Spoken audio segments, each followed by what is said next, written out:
Woordskool, verstaan jy wat jy lees? Module 1, lesing 5. God dink nie meer aan sonde nie. Met hierdie lesing wil ons dit duidelik maak dat God met die offer van sy seun volkome kom deel het met die sonde van die mensdom. Hy het Jesus sonde kom maak, sodat ons as mens die geregtigheid van God kon word. Die dade van sonde kon my nooit meer skei van God nie. Ek is deur geloof nou sy kind vir ewig. Die sondige dade wat ons soms nog mag pleeg, mag wel my verhouding met God affekteer, maar nie my verwantskap as kind nie. Dis baie belangrik. Kan jou verhouding affekteer, maar nie die feit dat jy kind van God is nie. Hebreërs 10 vers 17. En aan hulle sonde en hulle oortredinge sal ek nooit meer dink nie. Is dit nie 'n awesome skrif nie? Hoe is dit dan moontlik dat God nie meer aan my sonde dink nie? Soos behandel in vorige lesings, was ons as heidene nooit onder die wet nie, en is die wet wat in die Ou Testament van krag was, nou vervul deur Jesus op die kruis, en is niemand meer onder die wet van God nie. As daar dan nie 'n wet is nie, kan daar ook nie 'n oortreding daarvan wees nie, en gevolglik ook nie sonde nie. Romeine 5 vers 13, want voor die wet was daar al sonde in die wêreld, maar sonde word nie toegereken as daar geen wet is nie. Romeine 4 vers 15, want die wet werk toorn, maar waar geen wet is nie, daar is ook geen oortreding nie. Daar is net een sonde wat die mens kan doen, wat sal maak dat hy vir ewig verlore kan gaan, en dit is die sonde om nie die offer van Jesus aan die kruis te aanvaar nie. Sien Johannes 16 vers 8 tot 9, Romeine 6 vers 23, want die loon van die sonde is die dood, maar die genadegawe van God is die ewige lewe in Christus Jesus onze Here. Let op die insiggewende voorbeeld wat Paulus volgens 1 Korintiërs 15 vers 56 en 55 gebruik, om te verduidelik dat die wet en die sonde nou nie meer bestaan nie. In 1 Korintiërs 15 vers 56 en 55 het Paulus die dodelike bysteek van die by in gedagte, waar hy 'n lering gee oor die gedagte van die wet en die sonde. 1 Korintiërs 15 vers 56, die angel van die dood is sonde, en die krag van die sonde is die wet. Hierdie ding moet jy mooi verstaan. Die angel van die dood is die sonde, en die krag van die sonde is die wet. 1 Korintiërs 15 vers 55, dood, waar is jou angel? Doderyk, waar is jou oorwinning? Jy sien toe Jesus hierdie prys kom betaal, het daar baie groot goed aan die kruis gebeur.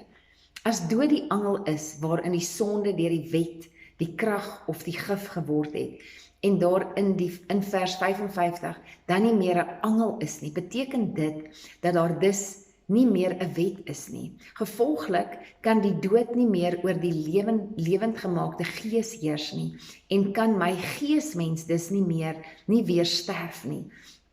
Want die wedergebore gees betref, kan ons nou inderdaad vra, doderyk, waar is jou oorwinning? Is dit nie awesome nie? Jy gaan vir ewig lewe in die gees, in Christus. Dis awesome. Dit is belangrik om te verstaan dat daar 'n groot verskil is tussen die woord sonde en sondig.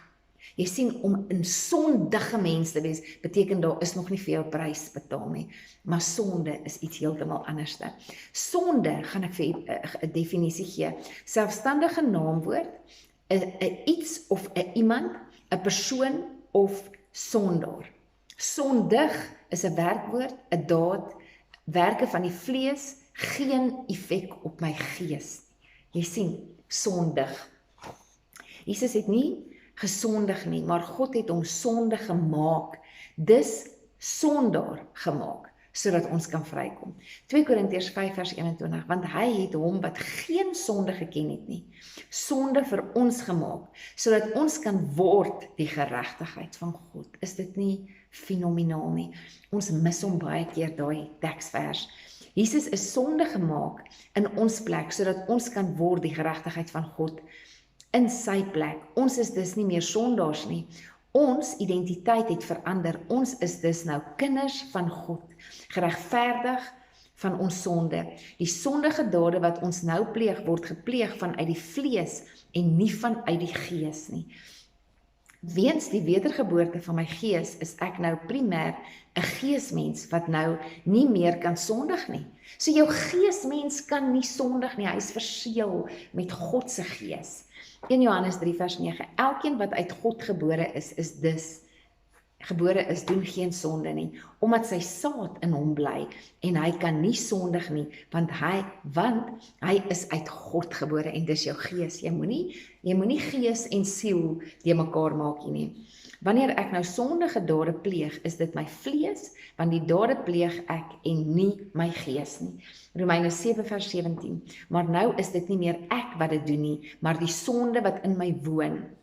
Want ek weet dat in my, dit wil sê in my vlees, niks goeds woon nie, want om te wil is by my aanwesig, maar om goed te doen, dit vind ek nie. Want die goeie wat ek wil, doen ek nie, maar die kwaad wat ek nie wil nie, dit doen ek. Maar as ek doen wat ek nie wil doen nie, doen ek dit nie meer nie, maar die sonde wat in my woon, ek vind dus hierdie wet, as ek die goeie wil doen, is die kwaad by my aanwesig, want ek verlustig my in die wet van God na die innerlike mens, maar ek sien 'n ander wet in my lede, wat stryd voer teen die wet van my gemoed, en my gevange neem onder die wet van die sonde wat in my lede is. Hierdie is baie belangrik. Hierdie gaan letterlik oor jou siel, jou vlees, jou siel en jou gees. Jou gees het die stryd teen jou vlees en jou siel. Jou siel is jou emosies, jou vermoë, jou intellek, daai goed wat jy heeltyd mee in jou gedagtes is toe het. Ek elendige mens, wie sal my verlos van die liggaam van hierdie dood? Ek dank God deur Jesus Christus, ons Here, daar's die antwoord. Baie belangrik, dit is op hierdie stadium baie belangrik om te verstaan dat ek nou nie maar net kan aanhou sondig nie, omdat die sonde in my vlees is en nie in my gees is nie. Die doel van my redding is juis om Christus in my vlees te openbaar.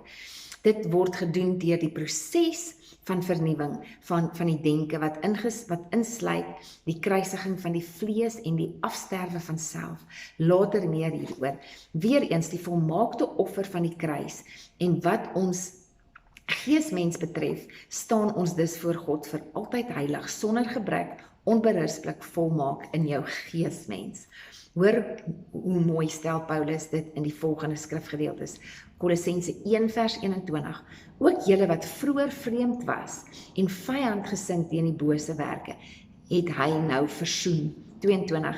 In die liggaam van die vlees deur die dood, om julle heilig en sonder gebrek en onberispelik voor hom te stel. Hebreërs 10 vers 14.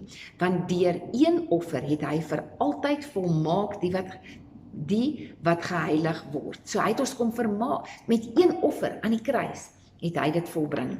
Ek is God se kind, die oomblik wanneer sy gees in my woon, Galasiërs 4 vers 6, en omdat julle kinders is, het God die gees van sy seun in julle harte uitgestuur, en hy roep, Abba, Vader. Daarom is jy nie meer diensknegt nie, maar kind. En as jy kind is, dan ook erfgenaam van God deur Christus. Wedergebore vind plaas vanuit die onverganklike saad van God. Niks met jou te doen nie. Niks. Ons is nie so oulik nie. 1 Petrus 1 vers 23, want julle is wedergebore nie uit verganklike saad nie, maar uit onverganklike saad, deur die lewende woord van God, wat tot die ewigheid bly. As ek dus uit God se onverganklike saad gebore is, beteken dit dat ek nooit weer geestelik kan sterf nie, van God geskei kan word nie. Die saad van God is onsterfbaar. In die natuur kan my seun nooit weer nie my seun wees nie, omdat hy juis my seun is vanuit die geboorte van my saad. Tensy hy nou sterf, geen daad van my seun kan ooit sy verwantskap, jy moet dit onthou, nie verhouding nie, verwantskap met my verbreek nie, al is hy ook hoestout. Dieselfde geld ten opsigte van my verwantskap met God. Geen sonde of stoutigheid kan my verwantskap met God verbreek nie. En in hierdie geval is sy saad anders as myne, onverganklik. En onthou, verwantskap beteken kind van God, maar verhouding kan die sonde skade laat doen. weens die volmaakte heiliging van my gees, weens die volkome heiliging van my gees, woon God nie meer in die tempel wat met hande gebou is nie, maar woon sy voluit nou in ons as sy tempel. Die voorhangsel van die allerheiligste vertrek in die tempel waar God gewoon het, het geskeur. Hy het daar uitgekom om by ons te kom woon. Julle, dis fenomenaal. Ons is dus sy nuwe allerheilige woonplek. So, alles wat jy hier doen in jou liggaam, doen jy in die tempel. Help nie, jy hardloop weg van die kerke en die goed, jy wil daar nie goed verkeerd doen nie, maar jy is die kerk. Die voorhangsel van die tempel, in Engels beteken as the veil, symboliseer die voorhangsel, veil van die bruid van Christus. Die skeur van die voorhangsel dui op die huwelik van Christus en sy kerk. Ons as sy kerk staan dus nou in 'n verhouding as bruid en bruidegom met hom. Efesiërs 5 vers 32. Hierdie verborgenheid is groot, maar ek sê dit met die oog op Christus en die gemeente. Ons is dus in ons verhouding met God veel meer as net gelowiges, maar kinders en bruid van Christus. Julle, wanneer jy jou identiteit werklik verstaan, en jy verstaan dat God, ons Vader, sy perfekte plan was om in ons te kom woon, nie meer in geboue nie, dan gaan jy heeltemal 'n ander mindset kry oor wat jy doen. Want dan gaan jy regtig waar besef, jy huisves in jou liggaam die gees van God. Dis powerful.